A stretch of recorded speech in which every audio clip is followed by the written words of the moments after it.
Un afectuoso saludo para todos los que estáis presentes en este programa de preguntas y respuestas del canal. Comenzamos con la primera de las seleccionadas para el día de hoy. Viene de Somos Uno en Jesús. ¿Podría mostrar en la cámara un ejemplo de la estructura de sus sermones que comúnmente utiliza? Mira, la estructura de mis sermones no te la voy a mostrar físicamente en la cámara porque de los 3000 y pico que tengo ahí guardados, ¿cuál voy a seleccionar que pueda verse rápidamente? Pero la estructura de mis sermones es siempre la misma. Primeramente, texto bíblico.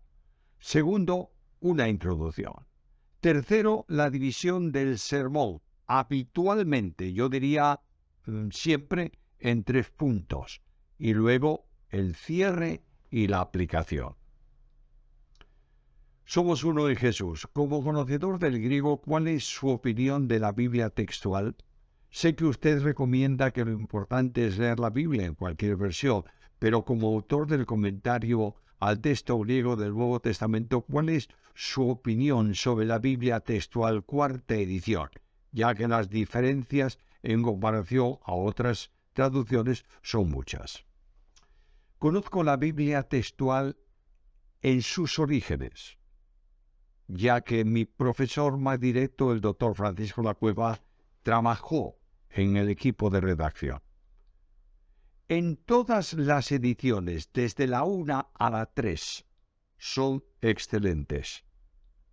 Lamentablemente tengo que discrepar de la 4, sobre todo en pasajes del Génesis, que no están traducidos conforme al texto hebreo, aceptado comúnmente.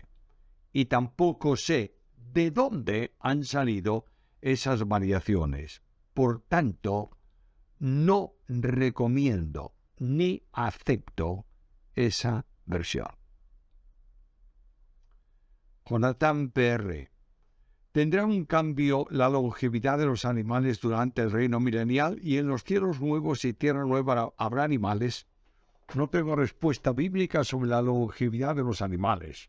Sé que los hombres sí tendrán una longevidad, yo diría semejante a los antediluvianos. En cuanto a su existencia en la tierra nueva, existencia de animales, aunque tampoco tengo un texto que lo afirme, estos son creación de Dios, y Él dijo que todo lo creado era bueno en gran manera, y la tierra nueva es una creación, o acaso mejor, una recreación de Dios, por lo que pienso que debe haber hermosos animales en ella. Iván Saavedra Lugones. ¿Qué opina respecto a los programas especiales que se realizan dentro de la iglesia local como cumpleaños, 15 años, graduación de colegio, servicio militar, etc.? ¿Es bueno? Puesto que algunos lo ven como un tiempo de compartir y estar gozosos entre hermanos, otros lo ven como una práctica mundana que se ha adoptado y que se ha cristianizado y por tanto no se debía hacer. ¿Qué dice usted? Mira, Dios nos ha dado una vida, y una vida en abundancia para que gocemos y disfrutemos de cuanto hay en ella que sea lícito, y compartamos la alegría con nuestros hermanos. Los superdogmáticos, o como algunos llaman los estrictos, siempre tendrán alguna cosa para amargarnos esa vida. Celebrar un cumpleaños es verdaderamente lícito porque podemos agradecer a Dios el cuidado que tuvo con esa persona, su gracia y su afecto con ella cada día. Lo mismo con los 15 años, con la graduación, reconociendo cómo la gracia hizo posible eso. Hablar de práctica mundana es el soporte que esas personas tienen para justificar lo injustificable. Pretender que todos los eventos y las fechas festivas hoy son cristianizaciones de la idolatría es no entender nada correctamente. Las festividades como Navidad, Semana Santa, Pentecostés, etcétera, son ocasiones que los creyentes pueden aprovechar para dedicar una jornada a la alabanza, a la adoración, al crecimiento espiritual, al testimonio ante el mundo de la fe. No podemos olvidar que cualquier ocasión en que la Iglesia haga un acto especial coincidirá con alguna festividad pagana del pasado. Johnny Borja. En Romanos 2:5, esas palabras ¿para quiénes son? Son para ese supuesto interlocutor, y si es una supuesta persona, estaba en posición de condenación, y si no es así, explique un poquito. Están dirigidas a un supuesto interlocutor que no es creyente, al que se le advierte sobre el estado de condenación perpetuo si continúa en el estado de condenación actual. Johnny Borja, cuando diga paz y seguridad delante de Cristo, ¿en qué sentido habrá esa paz y seguridad? No habrá armas, no habrá ejércitos. Habrá armas y habrá ejércitos porque es precisamente al final de la tribulación que se presenta una enorme cantidad de ejércitos de las naciones preparados para luchar contra el Señor. La paz será el pacto que el anticristo hará con el Israel apóstata, con el que se inicia la semana 70 de Daniel, y que la profecía dice que garantizará la paz que no existe sobre esa nación, garantizará el ejercicio libre de la religión, garantizará un territorio seguro, pero esa paz es una paz ficticia porque Isaías 28:15 y siguientes dice que es un pacto hecho con la muerte. Porque la Biblia enseña que no hay paz para el impío. Josías Ortiz.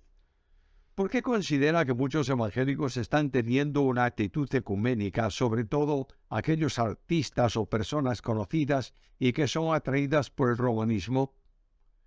Sobre este asunto del ecumenismo es necesario precisar algunos aspectos, ya que muchos son acusados de ser ecuménicos por el hecho de mantener una relación con grupos que no son de la denominación de sana doctrina. Ahora, cuando preguntas ¿qué es eso de sana doctrina?, hay una infinidad de formulaciones que no son bíblicas. Es necesario aclarar que para contestar a tu pregunta, ¿qué es eso de ser atraídos por el romanismo?, si se precisa un poco más. Y si lo dices, si indicas algunas cosas más, podré contestar la segunda parte de la pregunta. Antonio Fernández Heredia. ¿Qué opina del libro de Enoc y Jaser, mencionados en la Biblia? ¿Por qué no están incluidos en el canon bíblico si relatan muchas cosas bíblicas? Te pregunto, ¿por qué un comentario bíblico sano y firme de un libro de la Biblia escrito por un autor cristiano honesto con la escritura que habla de la Biblia no está incluido en el canon? Porque no es un escrito inspirado por Dios y con su autoridad. De igual modo, esos libros llamados apócrifos están en la misma situación. Aunque algunas frases de ellos son usadas y están registradas en los escritos del Antiguo y del Nuevo Testamento, esas citas no son inspiradas por el hecho de ser tomadas de un libro. Son inspiradas por el hecho de estar en un escrito bíblico inspirado que les da esa condición. Antonio Fernández Heredia. Si un hombre muere no creyente y el espíritu va a Dios y el alma al infierno, o van al infierno las dos cosas. Estimado Antonio, el hombre es el que va al infierno. Y el hombre es alma y espíritu, cuerpo, mente, corazón, etc. No podemos separar un brazo del cuerpo porque son una unidad. Tampoco podemos separar el alma del espíritu porque ambas están en la parte espiritual del hombre. Joselito, ¿nos puede explicar un poco la concupiscencia que se produce en el hombre o en qué nos perjudica en relación con Dios? Bueno, concupiscencia es el apetito desordenado de placeres deshonestos. Surge de nuestra naturaleza caída y sus acciones son opuestas a la voluntad de Dios y a su santidad. Por tanto, cualquier manifestación de ella nos sitúa en oposición a Dios e impide una relación de comunión correcta con Él. Joselito, Cristo fue humillado como hombre porque Dios no puede ser humillado. ¿Fue también exaltado como hombre? Te pregunto, ya que sin duda conoces la Biblia, ¿a quién exaltó Dios hasta lo sumo y le dio el nombre que es sobre todo nombre? A Jesús, para que toda lengua confiese que Jesucristo es el Señor. Filipenses 2, 9 al 11.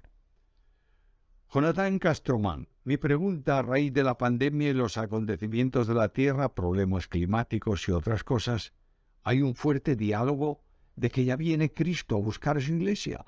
Sigo sus enseñanzas y prédicas, pero no veo que usted enfatiza una mirada de que ya estamos en el fin. Es ahora, ya viene el anticristo, etc. Entiendo, como dice usted, que siempre hay que esperar a Jesús por su iglesia. Pero hoy se habla de la última generación de las 10 vírgenes de Mateo 24, del mensaje de las iglesias de Apocalipsis, etc. ¿Qué dice la Biblia acerca de este tiempo? La gente habla lo que no entiende y afirma lo que no sabe. No hay señales que sean para la iglesia, sino para Israel y para las naciones. No hay señal alguna que advierta que el anticristo está para venir en cualquier momento, porque solamente vendrá cuando el Espíritu Santo, que impide esa acción de Satanás, deje de actuar de esa manera. Las parábolas de las 10 vírgenes, Mateo 24, no son para la iglesia, son para Israel. Lo único que la Biblia dice es: he aquí, vengo pronto. Apocalipsis 22, 12 y 13. Edudad. Según Juan 14, 14, en la versión de la Biblia de las Américas dice: si me pedís algo en mi nombre, yo lo haré. Entiendo que el original es igual. Según este versículo, ¿se puede orar a Cristo? ¿En qué lugar se enseña en el texto de Juan que se deba orar a Cristo? Simplemente el Señor dice: lo que pidiereis al Padre en mi nombre, es decir, como mediador, será hecho. El Señor no puede contradecirse y Él enseñó a los creyentes a orar al Padre.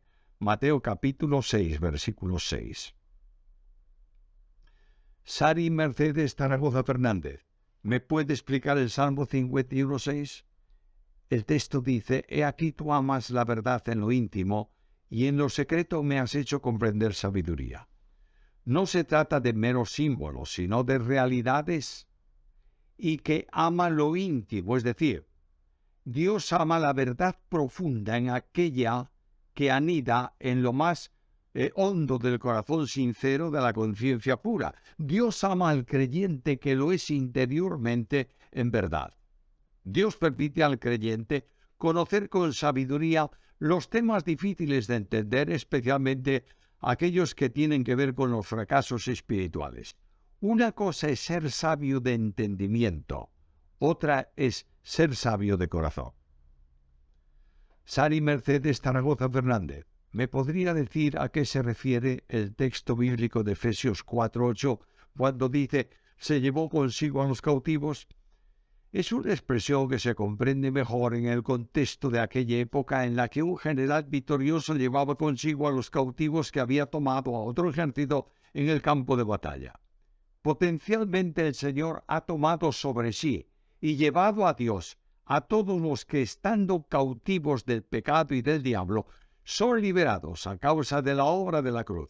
Estos son llevados a Dios a lo largo de la historia, aunque para Dios es un hecho presente que dice: llevó consigo la cautividad. Ángel Fernández Vidal, Hebreos 10:28 realmente era así. Cuando transgredían los mandamientos de Dios morían apedreados. ¿Por qué bajo la ley de Dios era así? Una persona que transgredía la ley de Dios, como lo eran todos, no eran apedreados. Solo los que la transgredían voluntariamente con actitud de rebeldía y lo expresaban públicamente para que hubiese testigos que le pudiese acusar de haberse rebelado contra la voluntad de Dios, consciente voluntariamente con brazo extendido. Era de otra forma, morían los que se levantaban para desafiar a Dios, no aquellos que lamentablemente, como todos, caen en el pecado y en la transgresión. Mercedes Roldán, hay versículos que diese a entender que Satanás no quería que Jesús fuese a la cruz, pero hay otros que se entiende lo contrario. Por ejemplo, cuando Pedro le reconviene que no muera, Jesús lo reprende como si Satanás lo hizo hablar eso. Pero con Judas pareciera que sí quería que fuese asesinado. Claro, no sabía que Cristo lo vencería en la cruz. Satanás es homicida y mentiroso y tuvo siempre en su pensamiento impedir la hora de redención. De ahí que procuró evitar que Cristo fuese a la cruz, como está en los ejemplos que anotas, como está en el hecho de que quiso ver si podía matarlo con los niños en Belén, en Nazaret, en la zona donde él estaba. Satanás instigó a Judas para consumar el homicidio contra Jesús. Probablemente creía que Jesús no saldría como hombre de la muerte, pero eso es una suposición, no una verdad bíblica. Marlon Iván Araujo Quiroz. ¿Qué es lo correcto o qué agradaría más al Señor? ¿Una ofrenda con un corazón dispuesto y buena voluntad o el diezmo de la 10ª parte, como se enseña normalmente en las iglesias? Y la pregunta va por la situación económica que una persona puede estar pasando, pero que esté dispuesto a ofrendar para el Señor. No hace falta esforzarse para responder esto, lo contesta la Biblia. Porque no quieres sacrificio que yo daría, no quieres holocaustos. Los sacrificios de Dios son el espíritu quebrantado. Al corazón contrito y humillado no despreciarás tú, oh Dios. Pero un corazón rendido a la voluntad de Dios ofrenda, aunque sea poco.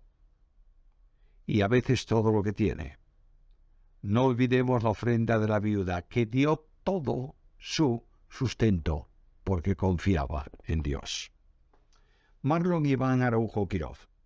Basado en la realidad geopolítica en la que nos encontramos actualmente, se escucha en muchas iglesias de trincheras ante esta guerra entre Rusia y Ucrania, tomando a un país como respaldado por Dios ante el otro, pero realmente ¿cuál debe ser la postura correcta de un creyente en esta realidad actual? Los reinos del mundo, todos, y su gloria están bajo el control de Satanás. En tal sentido, Satanás los lleva por el camino que quiere. Los cristianos tenemos un reino que no es de este mundo. Nuestra misión es predicar el Evangelio y ser testigos de Jesús en cualquier lugar, sin posicionarnos y decir que este país es bendecido por Dios porque es de Dios y se gobierna conforme a Dios y el otro no porque es de otra manera. Todos los países del mundo y sus gobiernos están en el maligno. Ángela Silva. Cada vez que un ángel de Dios aparece a un justificado, es decir, a un redimido, todos tienen temor. Eso es lo que he visto en las Escrituras.